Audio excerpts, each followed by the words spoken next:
Assalamu alaikum student. Today's our topic is the one tail testing of hypothesis. This is the one tailed.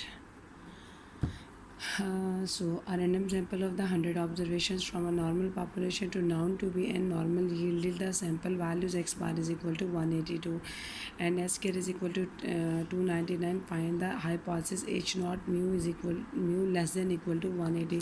So first of all we make the null and alternative hypothesis. So first step है null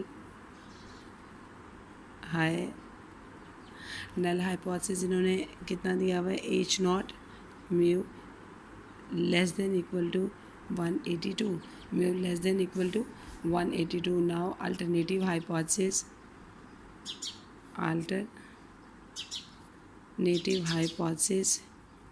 H one mu greater 182. अच्छा यहाँ this is the one tailed. अगर आपके पास greater का sign है या equal का sign है तो ये हमारे पास क्या होता है, वन टेल टेस्ट होता है. तो now this is the one tail test. Next step is to define the level of significance.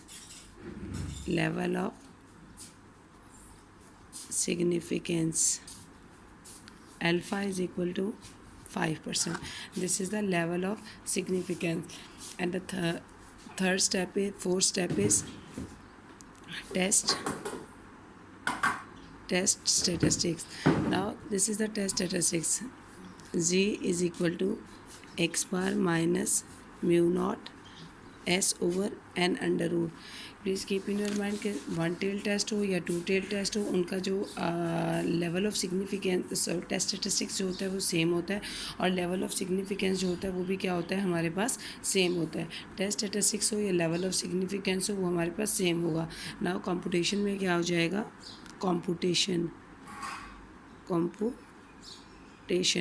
This is the first step, this is the second step, this is the third step and this is the fourth step.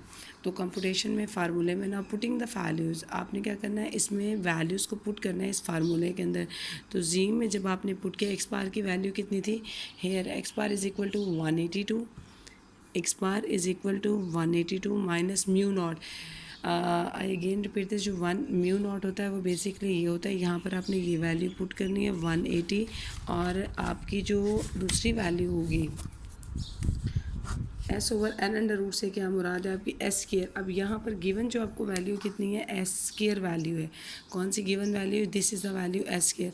तो S square is equal to 299 और जब आपने इसको S किया 299 का under root लिया तो मेरे पास आ गया एस स्क्वायर की वैल्यू आ गई मेरे पास 17.29 आने के बाद आप यहाँ पर वैल्यूज़ पुट करेंगे. 17.29 डिवाइडेड बाय 100.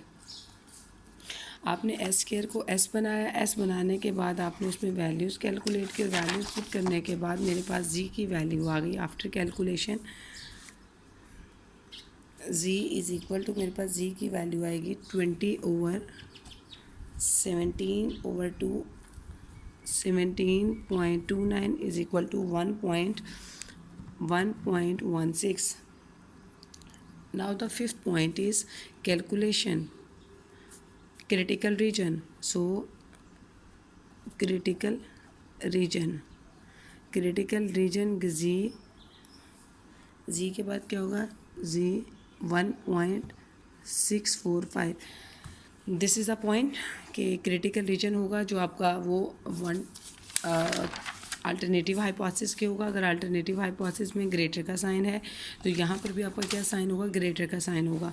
और ये जो हमारे पास क्या हो, टेबल में जो वैल्यू है टू का जो टेबल है, वन टेल का जो टेबल है जी टेबल, उसमें मैंने वैल्यू देखी तो 1.645 है.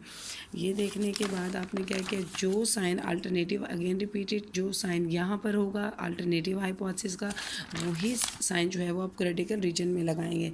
Now this is the conclusion जो होगा, सिक्स स्टेप इज हमारे पास क्या होगा, conclusion. Since our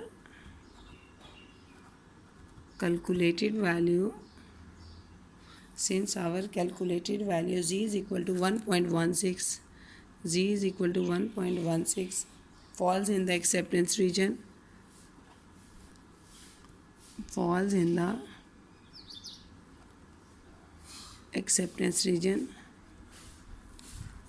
falls in the acceptance region, so we accept h naught.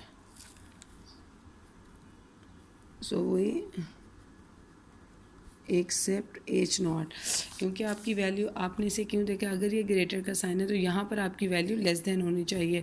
1.645 greater है 1.16 से, सो दैट्स वाई हम उसे क्या करेंगे, एक्सेप्ट कर लेंगे. ठीक है. क्रिटिकल रीजन में अगेन देखिए, क्रिटिकल रीजन में आपका वो साइन आएगा जो आपका अल्टरनेटिव हाइपोथेसिस का सिंबल आएगा, और जब कंक्लूजन की बात होगी तो हमारी जो वैल्यू होगी ये ग्रेटर होनी चाहिए इस वैल्यू के साथ, हमारी जी कैलकुलेटेड वैल्यू लेस देन होनी चाहिए जी से, जी टैबुलेटेड वैल्यू से, तो हम इसे एक्सेप्ट कर लेंगे.